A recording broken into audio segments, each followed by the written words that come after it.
안녕하세요. 오늘은 학자금 대출로 사회에 진출하면 불행할까? 이 주제로 이야기를 나누고자 합니다. 결론부터 말씀드리면 아니다. 아니다. 노. 저도 학자금 대출로 시작을 했어요. 그래서 학자금 대출을 안고 시작하는 그 젊은 친구들의 마음을 이해할 수 있습니다. 일단 학자금 대출을 받고 사회에 나오면 두 가지 크게 단점이 있어요. 정말 다양한 어려움들이 있는데 저는 일단 두 개만 이야기를 하겠습니다. 첫 번째는요.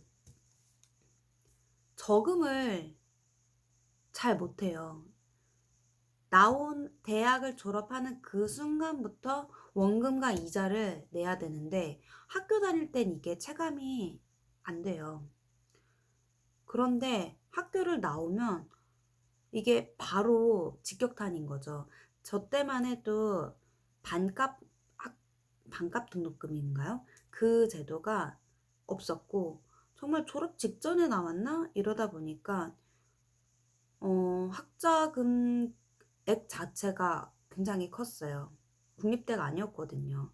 그리고 플러스 저는 학교 다닐 때 생활비 지원까지 받았거든요.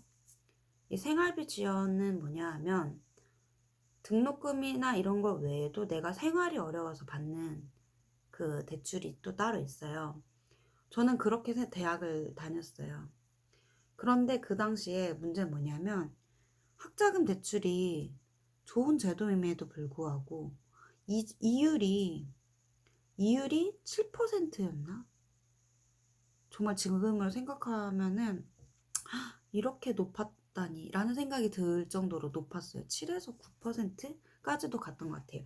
여하튼 이렇게 높은 이자를 차곡차곡 쌓아 있다가 계속 갚아나가야 되는 상황이 온 거죠. 그래서 학자금 대출을 정신없이 갖다 보니 저금을 많이 못했어요. 두 번째 단점은 뭐냐 하면 상대적 박탈감으로 오는 그 마음 아픔이 있어요. 이 얘기가 무엇이냐면 레이스가 있어요. 경주를 해요. 한 사람은 똑같이 시작하는데 점점 빨리 가요. 그런데 한 사람은 똑같이 시작했는데 자꾸 늦어져요. 이 차이에서 오는 격차가 있는데 학자금 대출을 받고 시작하는 사람과 그렇지 않은 사람의 차이를 나타내 준다고 봅니다. 무슨 말이냐면은 아까 1번과 연관이 되는데요. 학자금 대출 없이 시작을 하면은 이 학자금 대출 없이 시작하면은 저금을 많이 하잖아요. 그러면 자꾸 자산이 쌓이겠죠. 그런데 학자금 대출 이시 시작하잖아요. 몇 천만 원을 빚으로 시작하는 거잖아요. 이 몇 천만 원의 빚으로 시작하면 이 빚을 언제 다 갚고 언제 저축하지? 이런 생각과 옆에 동료와 친구를 보면 저 동료는 부모님이 학비를 지원해 주셔서 저렇게 빨리 저금도 많이 하고 하는데 나는 언제 이 빚을 다 갚지? 이 무너짐에 이 무너지는 시기가 있어요. 마음이 무너지는 시기라고 할까요? 그런데 아까 처음에 말씀드렸듯이 이 학자금 대출을 받고 시작해도 불행하지 않습니다. 이 불행하지 않을 수 있는 이유는 이 빚을 나도 갚을 수 있다는 확신이 있으면 되거든요. 이 확신은 어디서 오냐 하면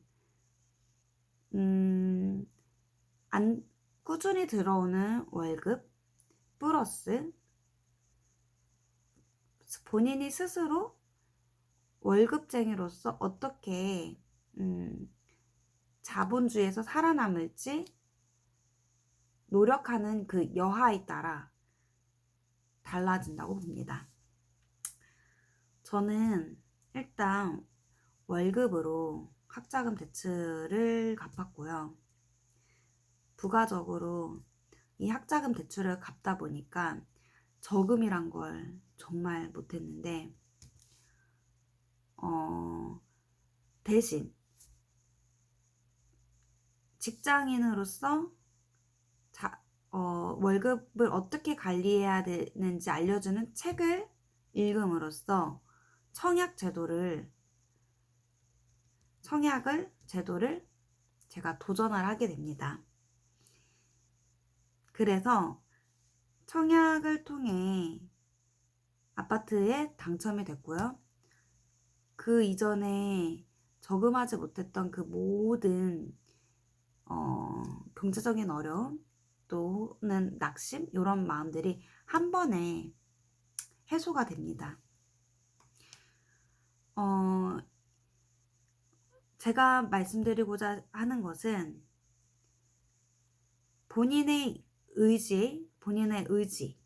의지와 삶을 바라보는 그 태도에 따라서 어떤 상황이든 간에 불행으로 여기는 것이 아니라 또 다른 삶의 시작으로 볼 수 있다는 것이죠. 기회로 볼 수 있다는 거죠. 물론 그 당시에는 이런 마음이 잘 안 드는 게 맞아요. 저도 그랬고요. 그런데 제가 이렇게 친구들과의 어떤 관계 속에서 저금을 하지 못하는 저 자신을 볼 때마다 슬펐지만 그래도 포기하지 않았던 마음, 포기하지 않고 꾸준히 뭔가를 도전하고 실천했던 그 꾸준한 최선을 다하는 그거 삶의 태도가 지금의 저를 만들었다고 생각을 합니다. 그래서 사회에 나오는 초년생 분들께 말씀드리고 싶어요. 학자금 대출로 그 많은 마음의 무거움이 있을 텐데 그 무거운 마음을 너무 크게 바라보지는 마시고요. 의지를 갖고 꾸준히 이 자본주의에서 어떻게 나의 월급을 관리를 하고 나아갈지를 고민해 보시면은 정말 좋은 기회가 찾아올 수 있습니다. 이건 정말이에요. 제가 만약에 학자금 대출 때문에 나는 이 몇천만 원의 빚을 언제 갚고 우리 부모님은 왜 나에게 이런 빚을 지우게 한 걸까? 이런 생각을 하면서 아무것도 안 했다면은 정말 그냥 그 상태에 영의 상태로 있었을 거예요. 그렇지만 저는 의지를 가지고 하나하나 제가 할 수 있는 것들을 했었거든요. 여러분도 꼭 의지를 갖고 긍정적인 태도로 할 수 있는 것들을 하나씩 해보시기를 적극적으로 추천드립니다. 감사합니다.